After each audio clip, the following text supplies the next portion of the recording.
umaga po sa inyo mga ka-farmer. Let's go farming na po. Medyo hinihingal pa tayo. Nagbitbit tayo ng tubig kapunta dito sa may kulungan. Ayan, tingnan nyo. Yung mga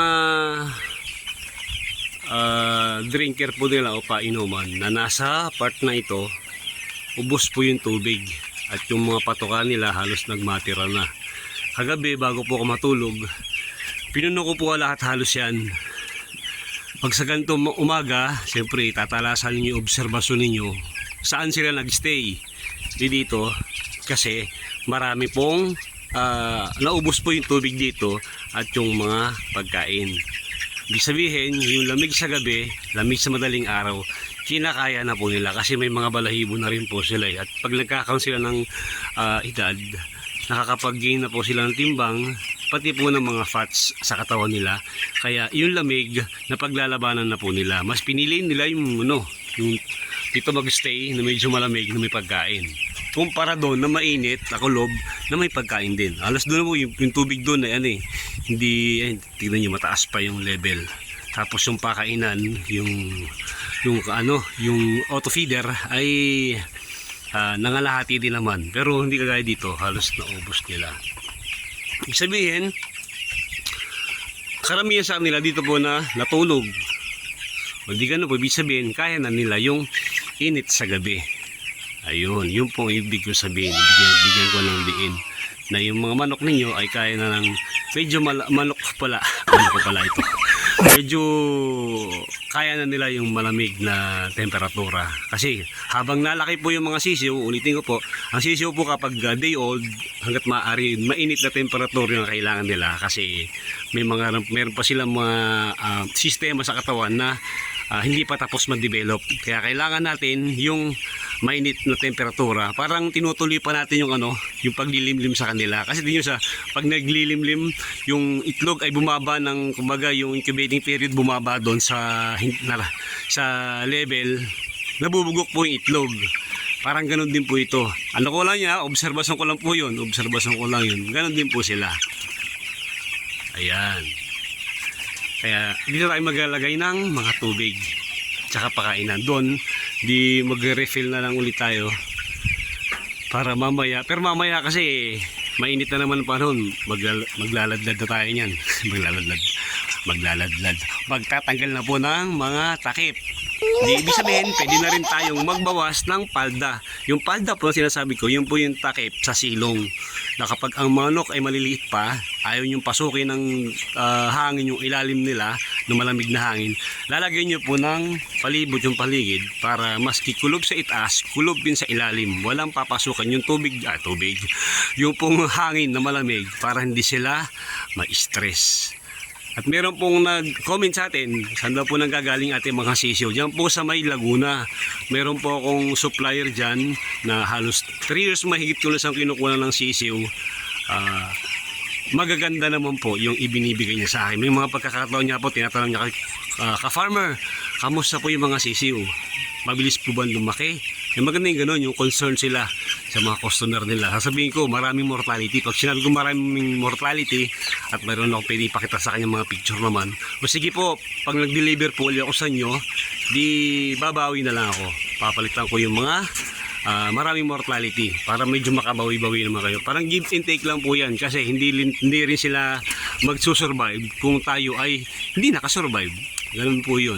Give and take lang. Pag tayo ay nalugi, susunod na kuha natin, mababa na ang dami ng sisiw. Hindi rin bawas din sa kita nila. Mabait po yung aking customer, yung aking supplier at madali pong kausap.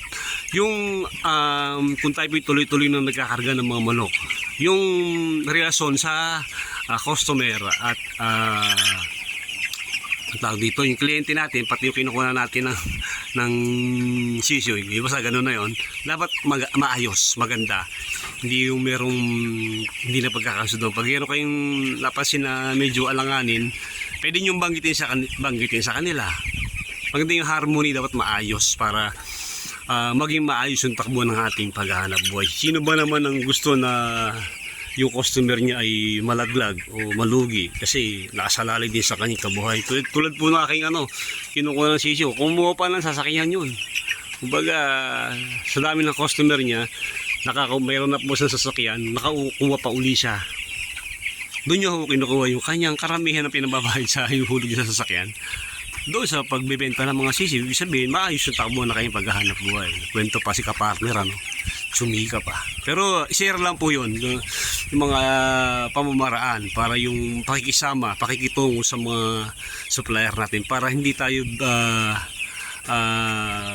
kumbaga wag tayo makakuha ng mga sablay ng mga sisiw. Ang mahirap po kasi palipat-lipat kayo ng supplier.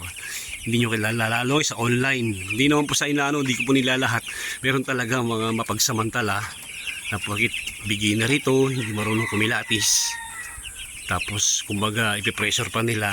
Ayun, sabay tatakbuhan, ibablock pa nila. May gano'n po kaibigan sa Pangasinan, nakuha sa kanya, ang nakuha niya ay 1,000 na sisiw, tapos puro kokerel. Di ang laki na nalugi niya. Sabi ko sa kanya, i-dispose mo na yan, pag-alaga ka ng panibago, para makabawi ka. Yun ang mga ginawa niya. Yun, okay po, nakabawi uli siya. Yung nalugi niya sa kokerel, nabawi niya dun sa kinarga niya kasunod. Gano'n lang po talaga, bawal lang sumuko. Kung sakaling sumablay, may bawian pa naman. Ayan po. Ano po ba yung karakter ng sisiw na maganda? Ayun po, akin po kasi hindi ko tinatanong ba yan, class A o class B. Basta ang sisiw po ay maganda ang balahibo. Parang bulak pag hinawakan niyo, tapos yung mga paa nila hindi dehydrated, magaganda. Tapos po yung kanilang balahibo ay talagang day old chick.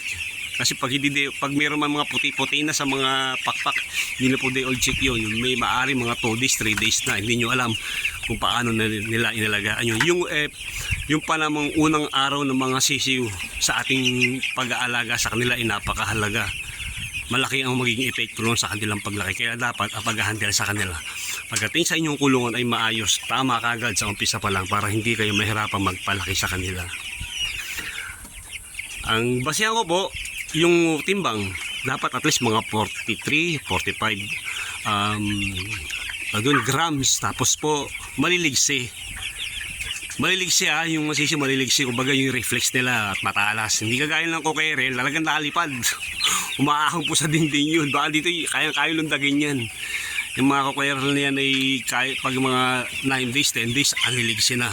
Yung nga po aking kaibigan talagang lapasin niya, ba't iba yung ligsi ng mga to sa mga 45 days na nabibili ko. Yun, yung mga ganung bagay dapat tinatandaan natin as experience para sa susunod ng mga pagkakataon maiwas na tayo sa mga mapagsamantala. Ay mga nagbebenta po ng kokoy, ay maawa naman po kayo sa mga kagaya namin kumbaga nag-aatik ka para kumita. Sana naman ay makonsensya sila. Ayun, di reflex po ay maganda po ang timbang. Tapos po yung kanilang physical appearance, dapat walang mga botones. Yung pet bubaga nila ay dapat ay normal. Wala yung mga parang unang araw pa lang may mga tumutulunan na parang dumi nila. Ayun, ganun lang po. Kumbaga yung tuloy-tuloy niyo pag-aalaga, tandaan niyo yung magagandang klase ng karakter ng sisiw at yung paraan na ginawa ninyo, tandaan niyo, ulitin niyo, ba kumita kayo. Ulitin niyo yung paraan na ginawa yung nakaraan, kumita kayo. Tapos, kumbaga, i-consider niyo na rin yung pagbabago ng panahon. Ayun, malapit na kayo sa katotohanan, kikita po kayo sa pag-aalaga ng broiler of 45 days. May pera po sa pag-farming, may pera po sa 45 days. Tsagaan lang po talaga. Ayan, maraming salamat po sa mga nag-subscribe sa atin at yung mga nagpapa-shoutout.